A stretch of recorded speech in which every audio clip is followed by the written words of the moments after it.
안녕하십니까. KUNC TV뉴스를 전해드리겠습니다. 오늘 아침 미국 대법원은 최근 대통령 선거 주기에서 남겨진 몇몇 주에서 선거 과정과 선거 결과에 대한 일련의 남은 소송들을 기각했습니다. 그 소송들 중 하나는 국회의원에 의해 제기되었습니다. 도널드 트럼프 전 대통령에 대한 조 바이든 대통령의 승리에 도전한 마이크 켈리 소송인데요. 켈리는 자신의 고향인 펜실베이니아주에서 우편 투표 정책의 이의를 제기한 자신의 소송을 고려해 줄 것을 대법원에 요청했습니다. 켈리는 2019년 국가법령인 77법이 보편적이고 변명할 수 없는 우편 투표를 허가한 것이 헌법에 위배된다고 주장했습니다. 대법원은 또한 펜실베이니아주 공화당 데그라 펠리드에서의 재검토를 요구하는 탄원서를 기각했습니다. 위누드 변호사가 브래드 레펜스퍼거 조지아주 국무장관을 상대로 제기한 또 다른 기각사안은 조지아주에서의 결과와 정책의 이의를 제기했습니다. 애리조나에서 발생한 워드 대 잭슨 사건도 기각되었습니다. 그 소송은 주내 투표에서 바이든의 승리에 도전했습니다. 트럼프가 위스콘신주 결과에 대해 제기한 항소는 기각됐습니다. 그 사건은 트럼프 대 바이든이었습니다.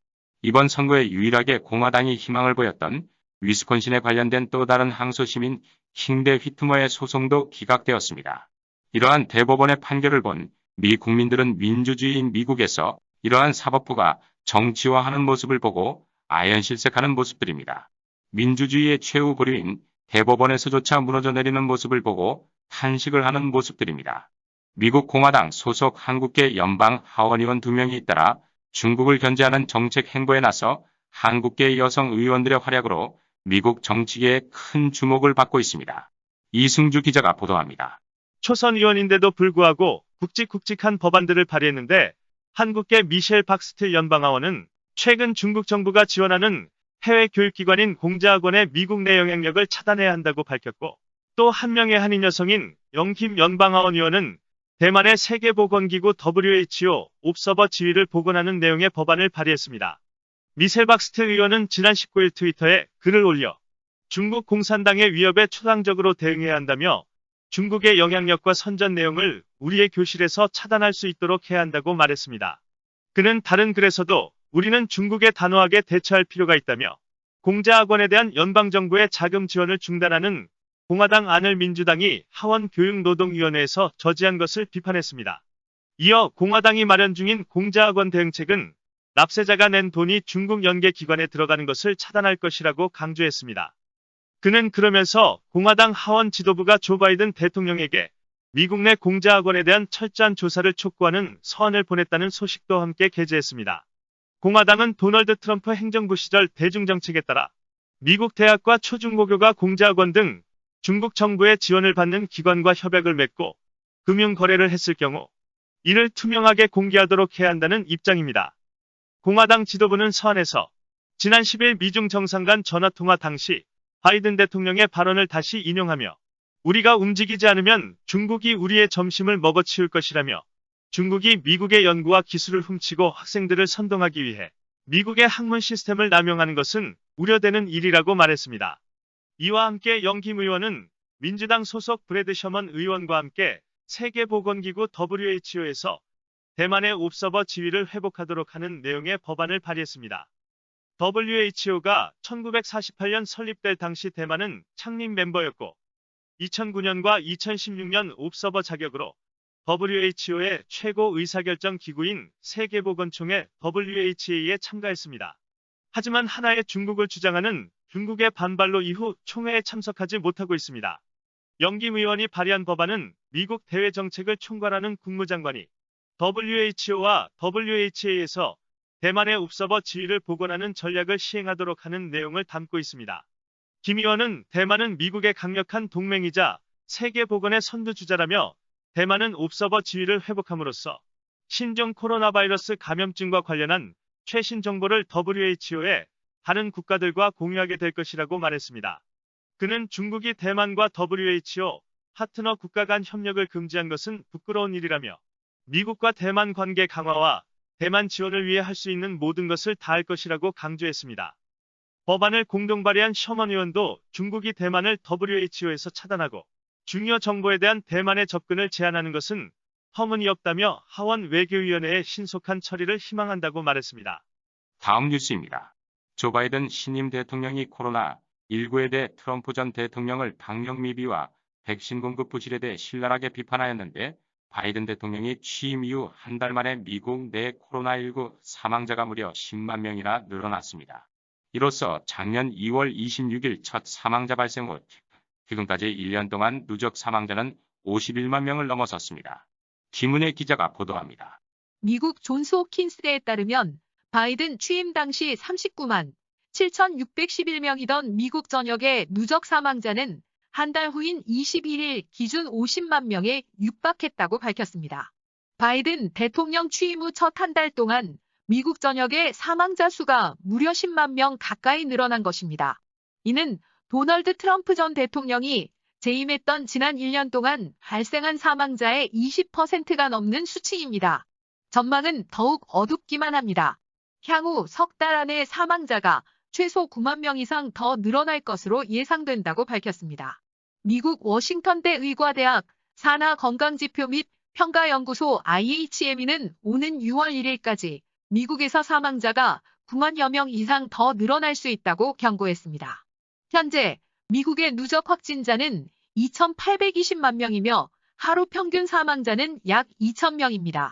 바이든 대통령은 취임 후 첫 번째 행정명령으로 연방 건물 내 마스크 착용 의무화 조치를 내리면서 앞으로 몇 개월간 전염병 발생 곡선 성장에 대해서는 할 수 있는 일이 없다고 말해 논란을 일으켰었습니다.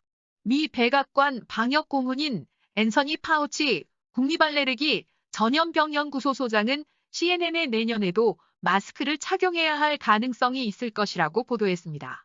다음 뉴스입니다. 중국 외교부 대변인의 천진난만한 발언이 중화권 네티즌의 웃음거리가 되고 있습니다. 강수정 기자가 보도합니다. 화춘영 대변인은 19일 정례 브리핑에서 중국인은 왜 트위터와 페이스북을 사용하지 못하는 것인가라며 기자들을 쏘아붙였다고 에포크 타임즈가 보도했습니다. 중공 관리와 매체들이 소셜미디어에서 거짓 정보를 퍼뜨린다는 지난 15일자 AP통신 기사에 대한 반박이었습니다.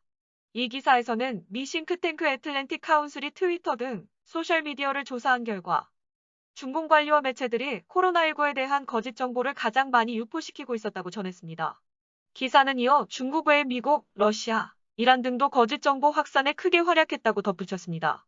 화춘영 대변인은 다른 나라 외교관이나 매체가 중국 소셜미디어를 사용하고 있는 반면 중국인은 트위터와 페이스북을 쓸 수 없기 때문에 AP통신 기사는 틀렸다고 비난하려는 의도였습니다.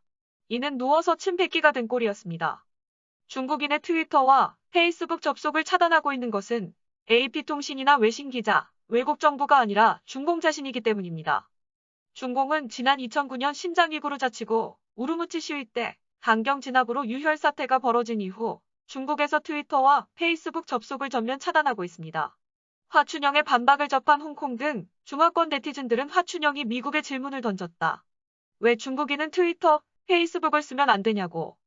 마치 접속 차단을 중공이 아니라 다른 국가가 한 것처럼이라고 꼬집었습니다. 중국에서는 트위터와 페이스북 외에도 구글, 유튜브 등 외국 소셜미디어와 웹사이트 다수를 접속할 수 없습니다. 중공 정권이 강력한 인터넷 차단벽을 설치했기 때문입니다. 이를 우회해 외국 소식을 접하려는 중국 네티즌이 늘어나고 있는 가운데 외국의 정보를 입수하거나 공유한 이들에 대한 당국의 처벌도 늘어나고 있는 실정입니다. 중공 외교관들은 트위터와 페이스북을 제약 없이 사용하고 있습니다. 이들은 외국 정부와 시민들을 상대로 정치적 주장을 펴거나 이념을 선전하는 채널로 소셜미디어를 활용하고 있습니다. AP통신은 2019년 중반 이후 중공 외교관의 트위터 계정은 3배, 페이스북 계정은 2배 늘어났다고 보도했습니다. 하지만 거짓 정보 확산 주범으로 지목된 중공 외교관들의 계정은 소셜미디어를 운영하는 빅테크로부터 제재를 받거나 차단되는 일은 좀처럼 일어나지 않고 있습니다. 다음 뉴스입니다. 뉴트 깅리치 전 미국 하원의장이 도널드 트럼프 전 대통령은 퇴임한 지 한 달이 지났음에도 공화당이 건드릴 수 없는 존재라고 밝혔습니다. 타보나 기자가 보도합니다.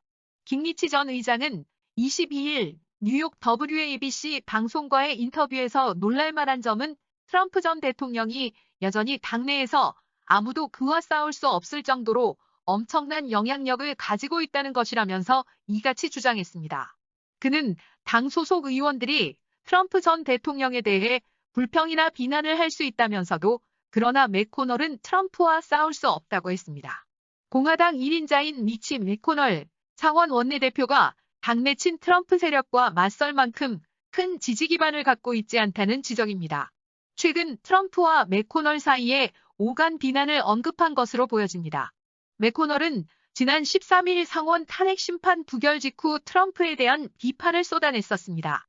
맥코널은 이날 탄핵 찬성표를 던지지는 않았지만 트럼프 대통령이 지난달 6일 의사당 난입 사건에 대한 민형사 책임을 져야 할 수 있다고 워싱턴 포스트에 쓴 기고문에서 주장했습니다.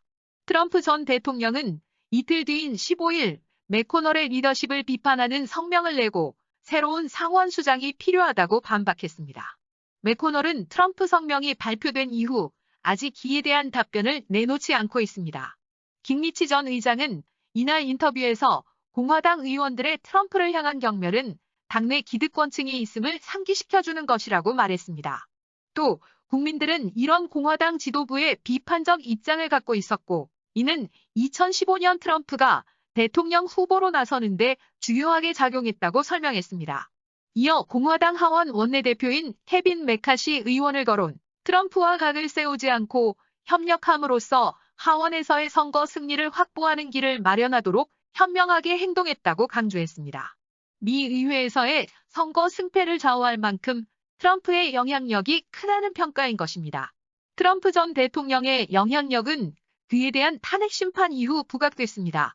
트럼프 전 대통령은 지난달 6일 의회 난입 사태와 내란 선동 혐의로 같은 달 13일 하원에서 탄핵 소추됐으나 13일 상원에서 부결됐습니다. 트럼프가 유죄라는 쪽에 투표한 의원들 7명 중 5명은 당내에서 불신임을 받으며 후폭풍에 시달리고 있습니다.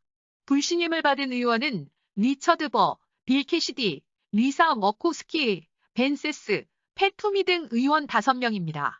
민 롬니, 수전 콜린스 의원의 경우 불신임은 가결되지 않았지만 비판을 피해가지는 못했습니다.